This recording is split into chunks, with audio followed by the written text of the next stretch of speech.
को अचानक राधिका मौसी को किचन से कुछ गिरने की आवाज आई। उन्होंने बाहर निकल के देखा तो किचन में उन्हें कोई सफेद साड़ी में दिखा।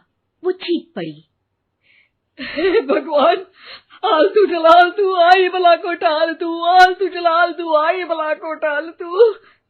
राधिका मौसी को चीखते सुनकर श्रवण बाहर आता है भागते हुए। अरे माँ, क्या हुआ? क्या देख लिया? दादी माँ आ गई क्या सपने में? अरे बेटा, रसोड़े में देख तो कौन है? श्रवण रसोड़े में झांक कर देखता है और उसे कोई नहीं दिखता अंदर। अब रसोड़े में तो कोई नहीं है माँ। कोई सफेद साड़ी में नहीं है क्या? नहीं माँ, कोई भी नहीं है। चिल्लम चिल्ली की आवाज सुनकर काजल भी वहां आ जाती है। अब क्या हो गया माँ जी? अरे बेटा, रसोड़े में एक चुड़ैल थी सफेद साड़ी में। अरे क्या कर रही थी वो अंदर? अरे बताया नहीं, कल आएगी ना तो पूछ लूंगी। चुड़ैल जी, आपका क्या प्लान है? माँ जी, रात बहुत हो गई है, आपने कोई बुरा सपना देखा होगा, चलिए सो जाइए। राधिका मौसी सोने तो चली जाती है पर उनको रात भर नींद ही नहीं आती। वो कुछ भी उलझुल बातें सोचने लगती है। कहीं चुड़ैल की वजह से तो घर में टेंशन नहीं हो रहा, कहीं उसी की वजह से तो वो दादी नहीं बन पा रही। सुबह जब राधिका मौसी रसोड़े में छानबीन करती है तो पाती है कि नींबू का अचार गायब है। चुड़ैल नींबू का अचार ले गई, मुझे तो ठीक नहीं लग रहा कुछ। चुड़ैल को भी पता है कि जिंदगी का असली मजा तो खट्टे में ही है। राधिका मौसी झट से श्रवण को फोन कर देती है। बेटा, मुझे समस्या समझ में आ गई है, हमें एक तांत्रिक की जरूरत है। अरे क्या बोल रही हो माँ, तांत्रिक की क्या जरूरत है? आप पूजा पाठ तो कर ही रही हो ना। आलतू जलालतू मंत्र सारे फालतू जैसे कुछ मंत्र पढ़ो, चली जाएगी अपने आप चुड़ैल। अरे नहीं बेटा, कभी चुड़ैल को कम नहीं समझते। अरे तुझे पता भी नहीं चलेगा कि कभी वो छल करके काजल की जगह घर की बहू खुद बन जाएगी। क्या माँ, कुछ भी बोल रही हो? कहाँ काजल और कहाँ चुड़ैल।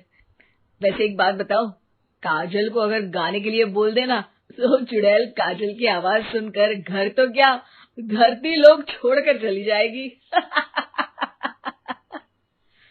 तुम ना पढ़े लिखे बच्चे हर चीज को मजाक समझते हो।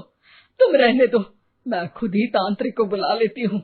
अच्छा सुन, शाम को इमली लेके आना। क्या है कि चटनी खाए बहुत दिन हो गए है ना? नहीं माँ, इमली तांत्रिक से ही मंगवा लो ना, आटा वगैरह भी उसी से पिसवा लेना। देखो मुझे काम करना है। श्रवण रात को कई तरह की सब्जियों के साथ माँ के कहने पे चटनी के लिए इमली भी ले आया था, लेकिन राधिका मौसी के दिमाग में अलग ही फिल्म चल रही थी। उन्हें अब सिर्फ शक ही नहीं यकीन होने लगा था कि शायद चुड़ैल ने श्रवण पर अपना जाल बिछा दिया था, जिस वजह से श्रवण उनकी बात ही नहीं मान रहा था। पर कोई नहीं, आने वाली रात में राधिका मौसी खुद तैयार हो गई चुड़ैल को पकड़ने के लिए।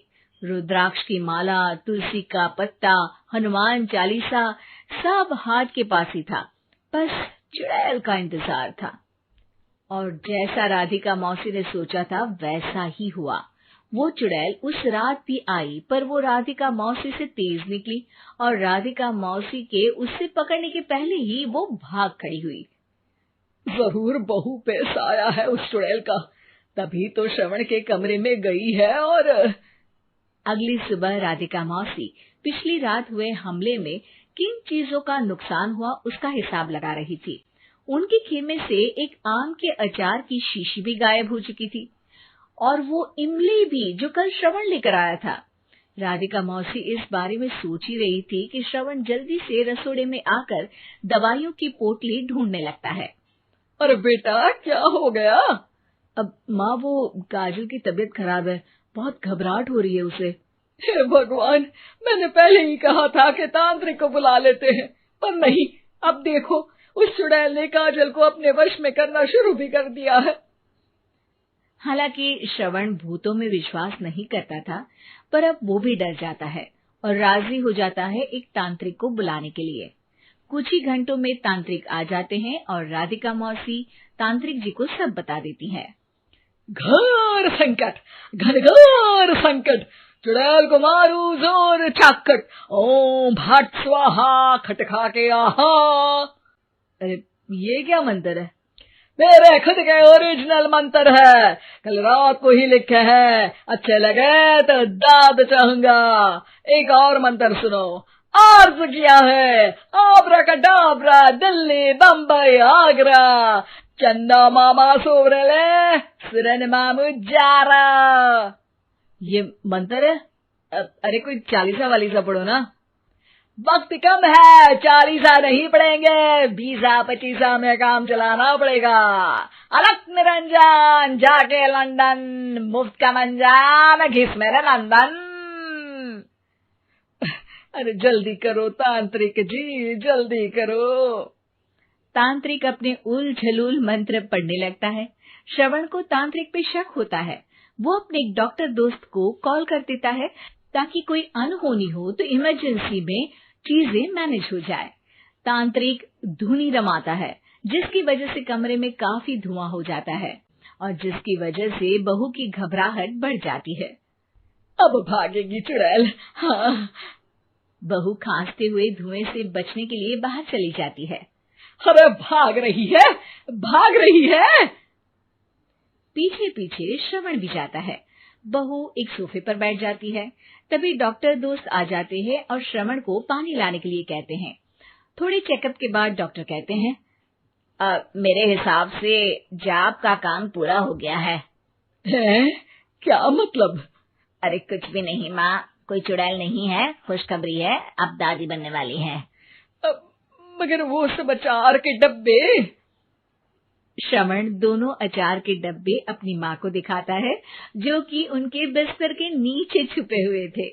आपने सही बोला था माँ, वो चुड़ैल काजल ही थी जो खट्टा खा रही थी। हमें कल ही पता चला, पर हमने आपको ये तांत्रिक वाला काम करने दिया ताकि आपको भरोसा हो जाए कि भूत वगैरह कुछ होता ही नहीं। अच्छा अच्छा, ये तो बड़ी खुशी की बात है, पर बेटा मुझे एक झाड़ू तो ला दे। क्यों माँ? ये तांत्रिक का भूत उतारती हूँ मैं।